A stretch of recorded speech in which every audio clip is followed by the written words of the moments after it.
So students, welcome to AIB Education at Study with Anas sir.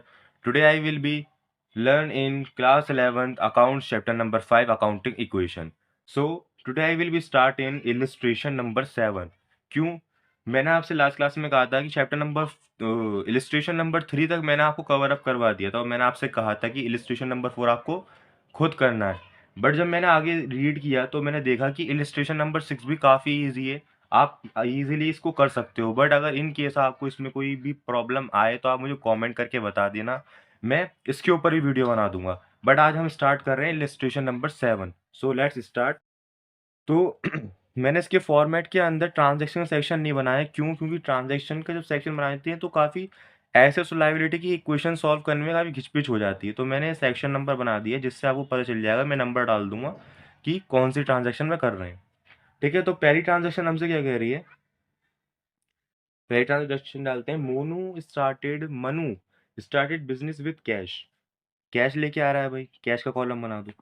फिर उसके बाद क्या कह रहा है? Open a bank account and transfer from his saving account, यानी कि उसने अपने सेविंग अकाउंट से बैंक अकाउंट में डाले हैं, यानी बिजनेस के बैंक अकाउंट में डाले हैं पैसे, बिजनेस को चलाने के लिए। ये कैपिटल लाएगा यहाँ पे। तो 1 लाख रुपए का तो क्या है उसके पास? कैश है। ठीक है, और बैंक में कितने पड़े हुए हैं उसके पास? 4 लाख रुपए। दोनों को मिला के कितने बन गए उसके पास? 5 लाख रुपए। ठीक है ना। दूसरी ट्रांजेक्शन क्या कह रही है हमसे? Purchase a building from Sohan for 12 lakh paid by taking a loan, यानी कि बिल्डिंग आई है भाई सबसे पहले हमारे पास। तो बिल्डिंग कितने की आई है? 12 लाख रुपए की। लोन लिया है उसने SBI से 10 लाख रुपए का, और बिल्डिंग तो 12 लाख की आई है। तो 12 में 2 लाख रुपए बैंक से उसने दे दिए। दो ट्रांजेक्शन हो गई। न्यू इक्वेशन प्रोवाइड कर दो उसको, एक लाइन ड्रॉ कर लीजिए। उसके बाद 1 लाख डालिए यहाँ, 2 लाख यहाँ बचे, और 12 लाख रुपए यहाँ बच गए। उसके बाद क्या रहा यहाँ? 5 लाख रुपए यहाँ आ गए, फिर 10 लाख रुपए यहाँ आ गए। ठीक है। तीसरी transaction, paid interest on loan and installment of 1 lakh, यानी कि इंटरेस्ट का, लोन का इंटरेस्ट दिया गया है और उसकी इंस्टॉलमेंट की गई है। 20,000 का इंटरेस्ट है और इंस्टॉलमेंट 1 लाख की, 1 लाख रुपए की है। तो दोनों को मिला के कितना बनना है अमाउंट? 1,20,000 रुपए का। तो 1,20,000 रुपए का हमारा लोन जो है वो कम हो रहा है। कैश में तो है नहीं, 1,20,000 बैंक में पड़े हुए हैं, तो 1,20,000 रुपए बैंक से माइनस कर दीजिए। ठीक है। चौथी transaction, purchase goods from Rohan on credit. Credit पे कुछ परचेज करें, क्रेडिट का सेक्शन बना लीजिए।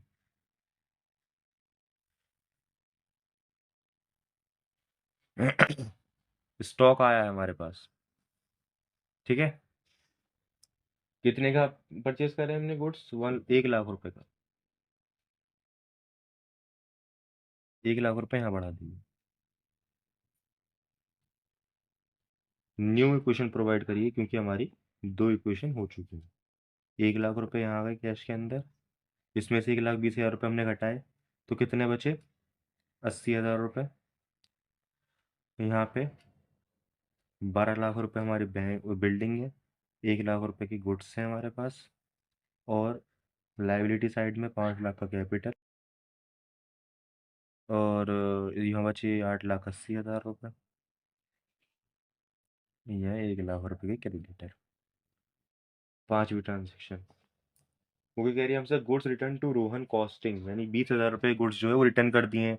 तो पहली बात तो हमारे पास स्टॉक कम होगा, और उधारी पे बेचे मतलब खरीदे थे, तो उधारी कम हो जाएगी 20,000 रुपये की। ठीक है।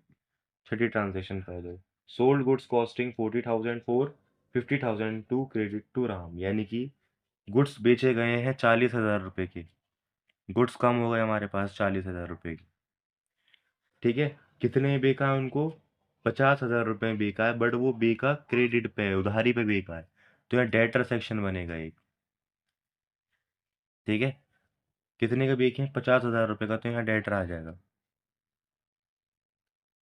और 10,000 रुपये का मुनाफा हुआ है, तो 10,000 रुपये ऐड हो जाएंगे हमारे इस वाले में।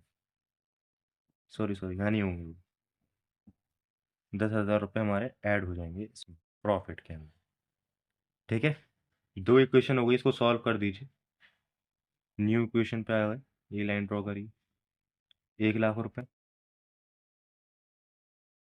80,000 रुपये, 12 लाख की बिल्डिंग।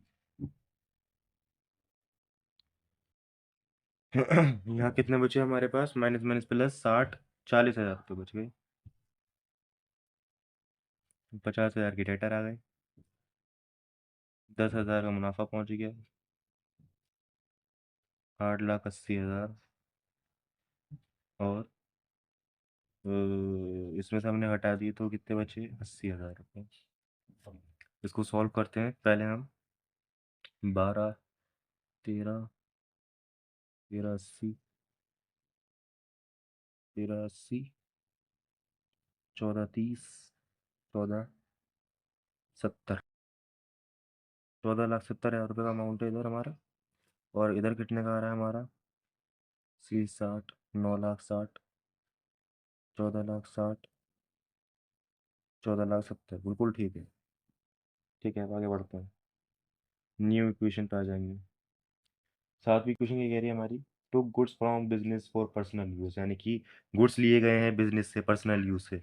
तो 40,000 रुपये में से 10,000 रुपये यहाँ से माइनस कर दो, कैपिटल से माइनस कर दो, वही कैपिटल कम हो गया हमारे पास। 8वीं ट्रांजेक्शन की कह रही है हमसे,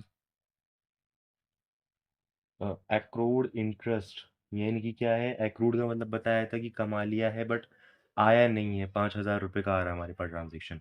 तो बेसिकली एक्रूड इंटरेस्ट का मतलब हमारे पास क्या होता है, इसमें आएगा एक्रूड इंटरेस्ट में सबसे पहली चीज़, 5,000 रुपये कैपिटल में तो वो ऐड हो जाएंगे, क्योंकि 5,000 रुपये हमारे पास आ चुके हैं पहले से ही। कैपिटल तो बढ़ाएंगे ना हम एक्रूड इंटरेस्ट में। और फिर दूसरी ट्रांजेक्शन क्या है, यहाँ एक्रूड इंटरेस्ट का एक एसेट्स में कॉलम खुल जाएगा, यहाँ ऊपर लिख देता हूँ मैं, एक्रूड इंटरेस्ट। ठीक है ना, यहाँ 5,000 तो सॉल्व कर लेते हैं, वरना काफ़ी जगह बच रही है इसमें। 1 लाख रुपए, 80,000 रुपये, 12,30,000, और यहाँ 50,000, 5,000।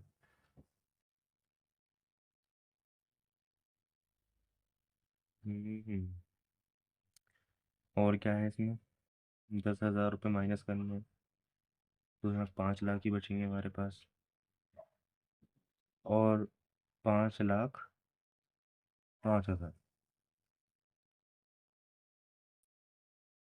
8,80,000 प्लस 80,000। अब दूसरी ट्रांजेक्शन की कह रही है हमसे 8वीं के बाद, 9वीं, commission received in advance, commission received हुई है एडवांस में। ठीक है, तो क्या है, हमारी लाइबिलिटी है उसको सर्विस देना। एडवांस कमीशन कितने की हुई है रिसीव, 20,000 रुपये की, और 20,000 रुपये कैपिटल में ऐड कर दीजिए। 10वीं transaction, cash received from Ram, cash received हुआ है हमें राम से। राम को देखिए ऊपर कोई हमने गुड्स वुड्स बेचे थे, जी, क्रेडिट पे गुड्स बेचे थे राम को। तो 10,000 रुपये के डेटर को माइनस कर दीजिए। डेटर का अमाउंट कितना था हमारे पास, डेटर का अमाउंट था 1 लाख, बट वो बचा कितना था, 50,000 रुपये का। नहीं नहीं, 50,000 रुपये का अमाउंट था, तो 10,000 रुपये इसमें से माइनस कर दीजिए। Cash receive from Ram, cash received हुआ है और कैश में ऐड कर दीजिए, और न्यू इक्वेशन प्रोवाइड कीजिए इसको, ये लाइन ड्रॉ कर लीजिए। न्यू इक्वेशन क्या बनेगी हमारी यहाँ, 1,20,000, यानी कि 1,10,000 रुपये हो जाएंगे, कि माइनस भी किया जा रहा है इसमें, है ना। नहीं नहीं, 20,000 वाली कितनी थी, नहीं नहीं, ये सब ऐड ही होगा, तो 1,30,000 रुपये हो जाएगा। 1,30,000, 80,000, 12 लाख,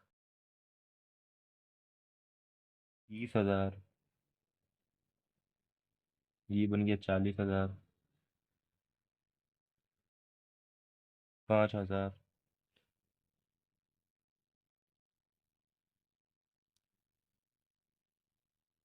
5,00,000, 5,000,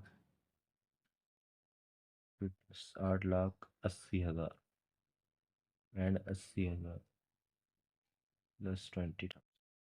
ठीक है, तो ये क्वेश्चन बननी है, इसको ज़रा सम कीजिए। तो क्या आ रहा है हमारे पास? 80, 2,10,000, 14,10,000, 14,40,000, 14,80,000, 14,85,000, 14,85,000 का अमाउंट आ रहा है हमारे पास। और ये कितना हो रहा है? 8,80, 8 लाख और 5 लाख कितने हो गए? 13 लाख, 13,80,000, 14,60,000, 14,80,000, 14,85,000, बिल्कुल राइट राइट आंसर है हमारा। 14,85,000 यहाँ है और 14,85,000 यहाँ पर है। एसेट्स और लाइबिलिटीज इक्वल हो गई हमारी। ये क्या है? हमारे एसेट्स का अमाउंट है और ये हमारी लाइबिलिटीज का अमाउंट है। So that's is answer is solve. अगर आपको इसमें किसी भी पार्ट के अंदर प्रॉब्लम आई हो तो कमेंट करके बता दीजिए। वीडियो अच्छी लगी हो तो लाइक कीजिए। तो इसके बाद हम कवर अप करेंगे नेक्स्ट क्लास के अंदर इलेस्ट्रेशन 10, 11, 12। ये बेसिकली अकाउंटिंग इक्वेशन तो नहीं है, बट कुछ छोटे छोटे से फॉर्मूले दे रखे हैं हमें। तो ये सीखते हैं हम नेक्स्ट क्लास के अंदर। जब तक के लिए बाय एंड थैंक यू।